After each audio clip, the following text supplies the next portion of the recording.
سلام به همه شما دوستان و همراهان عزیز پیک شادی. من هم سلام عرض می‌کنم خدمت شما و خیلی خوشحالم که در یک کامنت دیگر با شما همراه هستیم. مهران تو خبر میدی یا من کامنت بذارم؟ ببین الان فعلا خبر و کامنت رو بذار کنار. تو میدونی اگه توی کشوری انتخابات نباشه چه اتفاقی میفته؟ الان این کامنت یا 20 سوالی؟ هیچ کدوم. اینو داشته باش. بعضیا در مورد لزوم انتخابات اشکال تراشی میکنن، دل سرد میکنن، توجه نمیکنن که اگر انتخابات در کشور نباشد یا دیکتاتوری است یا هرج و مرج است، ناامنی است. حرفش خیلی دقیقه. ببین اگه انتخابات نباشه یه آخوند بی سوادی رو میکنن تو خونده در میارن تا اینجا 34 سال رو گرده مردم سواره که خودشو مادام العمر میدونه. تمام قوای مملکت دست اینه. حتی انتخابات مجلس که ظاهرا انتخاباته آدم میذاره که این نوچه‌های جفتک زنش موقع نرن اون تو. بعد یه مجلس خبرگان درست میکنه که این اونا رو انتخاب میکنه که اونا این انتخاب کنن. ببین جالب شد. من خودم نفهمیدم چجوری این فرآیند این انتخاب ولی فقیه تو رژیم. تازه از همه اینا گذشته اگر نباشه یک آدم بیمغزی پیدا میشه میگه من خدام. نگاه کن کلیپو. اگه انتخابات نباشه این اتفاق اینه دیگه. یک آدم قول بیشاخ و دومی میگه من خدام. 20 سال پیش، شاید 23-4 سال پیش تو این حیات با بچهای سپاه و فرماندهان سپاه حدود شاید 20 نفر بودن، نماز خوندیم. بعد من نشستم رو پله یه صحبت گرم و گیرایی کردم. قبلا هم فکرشو نکرده بودم. خدای متعال همینطور حرف میزد. در واقع زبان من بود، حرف خدا بود. خیلی جلسه عجیبی بود، خیلی تأثیراتی گذاشت. بعد از اون جلسه چند نفر از بچه‌ها به من مراجعه کردن. یکیش حاج قاسم بود. این خیلی جدید بود دیگه. خب انشالله همون خدا کمرشو میزنه که از این غلط‌های اضافه دیگه نکن. چند روز پیش سخنگوی تروریست سپاه تروریست پاسداران یه حرف که چه عرض کنم، یه سوتی زد که کل خرمهره‌های نظام مجبور شدن بیان بهش کامنت بدن. این سوتی که زد این بود: ما امروز طوفان الاقصی یکی از انتقام‌های ترور سردار سلیمانی عزیز به دست امریکایی‌ها و همراهی صهیونیست‌ها بود. اینجاست که باید گفت ها سر مار به حرف اومد تو نظام ولوله شد. راجع به صحبت‌های این پاسدار بی‌مغز اصلا نیاز نیست من چیزی بگم، خودشون به ریشش خندیدن. نگاه کن راجع به این سوتی این پاسدار چی نوشته از آدمای خودشون. به سخنگویان ارتش‌های حرفه‌ای نگاه کنید، کم، سنجیده، گزیده و در چارچوب مأموریت خود سخن میگویند. وقتی این یارو اسمش گوشه سردار وقتی سردار رمضان شریف سالانه 2 برابر یک استندآپ کمدین فعال جلوی میکروفونه باید هم چپ و راست کاف بده. قضیه همون ماره بی‌نیاز کرد از کامنت. آره حکایت همون دیوونه است که یه سنگی رو میندازی تو چاه 100 تا عاقل هم نمیتونن درش بیارن. نصفش شبیه اونه. اونجا یه دیوونه سنگ میندازه یه عاقلی میره در میاره. اینجا اون دیوونه هم میندازه، اون کی میخواد بره در بیاره دیوونه تر خودش میفته تو چاه. نگاه کن سلامی رو.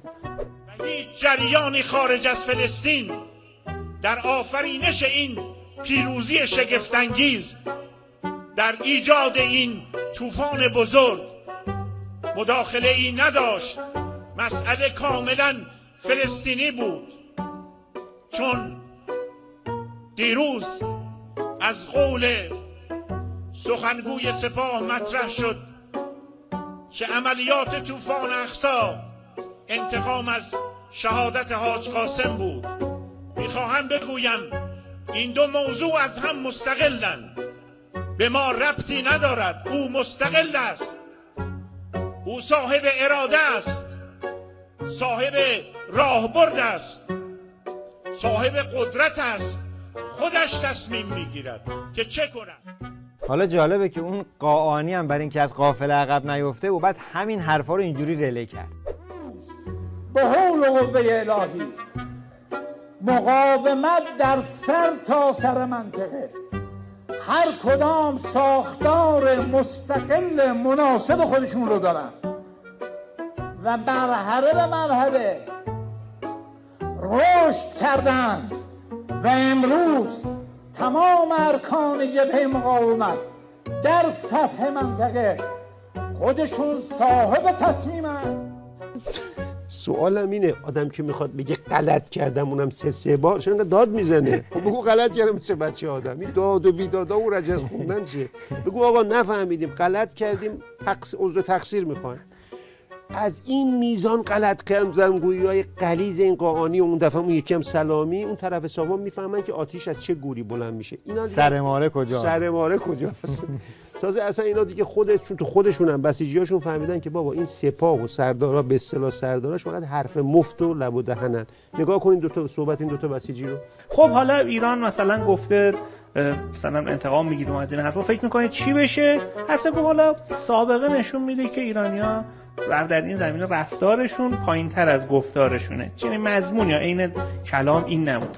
اونی که ما به دوستان میگفتیم آقا این تهدیدها وقتی زیاد بشه خالی از معنا میشه، اصلا از هویتش خالی میشه، دقیقاً الان داره خودشون نشون میده دیگه. یعنی دیگه الان دیگه نمادین داره تهدید عینی اتفاق میفته. ما دندونای ما رو شمردن دیگه.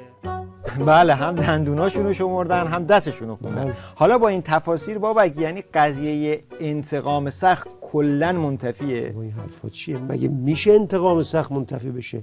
ببین چه انتقام سختی گرفتن. یارو رژیمی ببین داره صحبت میکنه از انتقام سخت. با هم ببینیم. این انگشتری که دست منه شیشه ماشین سردار سرافراز جهان اسلام قاسم سلیمانی و ابو مهدی مهندس. ما با همین شیشه های ماشینمون تا نفس دشمنان اونها رو نگیرید از پا نمیشیم. با شیشه ماشین پاسدار سلیمانی که انگشتر درست کردن با لوله اگزوزش چیکار کردن؟ ببین اتفاقا خیلی فکر خوبیه. با همون دانش بنیانی که خامنه‌ای توصیه کرده بود که دانش بنیان‌ها را قوی کنید. من برای اینکه تولید انبوه بشه صادر کرد اینو پیشنهاد میکنم تمام این سرتشتک‌های سپاه گراشون رو بدن که موشک درست بخوره تو ماشینشون که شیشه خورده زیادی تولید بشه که برای همه جنوبرای رژیم بتونن انگشتر درست کنن. همه برخوردار. بعد انتقام سخت چی میشه این وسط؟ ای بابا انتقام سخت خامنه‌ای و آدماش ول کردن تو ول نمی‌کنی. ببین انتقام سخت همین حلوایی که واسه این یارو رضی پختن، حلوا انفجاریه، نگاه کن از توش انتقام سخت میجوشه میاد بالا.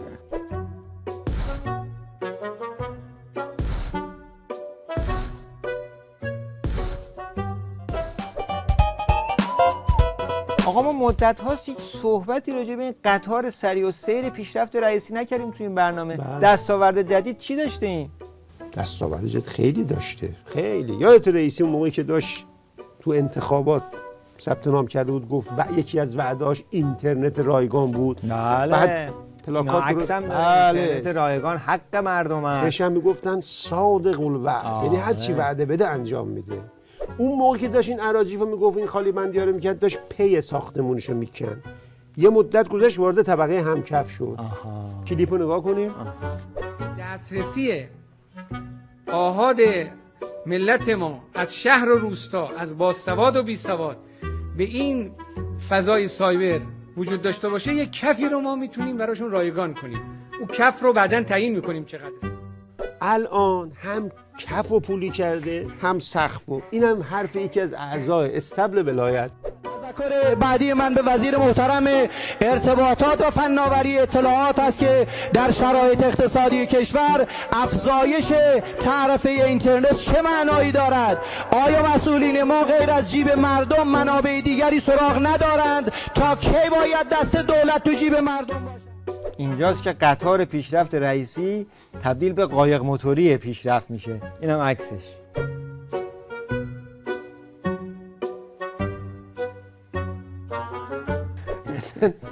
انگار رئیسی تو هر کاری وارد میشه اند طنز و ابتذاله. آقا تو دریا خطر غرق شدن بیشتر از کروناست. آدم اونجا اول جلیقه میپوشه بعد ماسک میزنه. جلیقه رو نپوشیده ماسک. مثل داستان اون بسیجیه بود رفت خودکشی کنه تو ریل قطار، یه گونی نون خشک برده بود. گفتن گونی نون خشک میبری؟ گفت میترسم قطار 3-4 روز در گرسنگی نمیریم اونجا. حالا اینم میترسه وسط دریا که تهدید غرق شدن کرونا بگه. بسیار خب، بریم سراغ کامنت یک جمله‌ای. بفرمایید.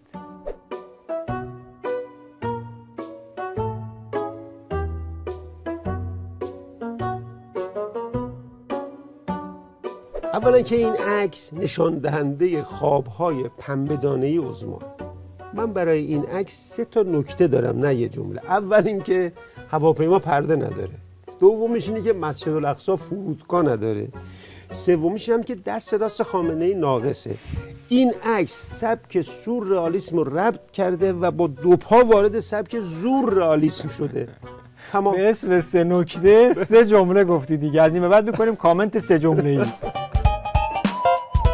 ممنون که این هفته هم با ما همراه بودید و تا دیدار بعد خدا نگهدار همه شما. شاد و سرفراز باشید.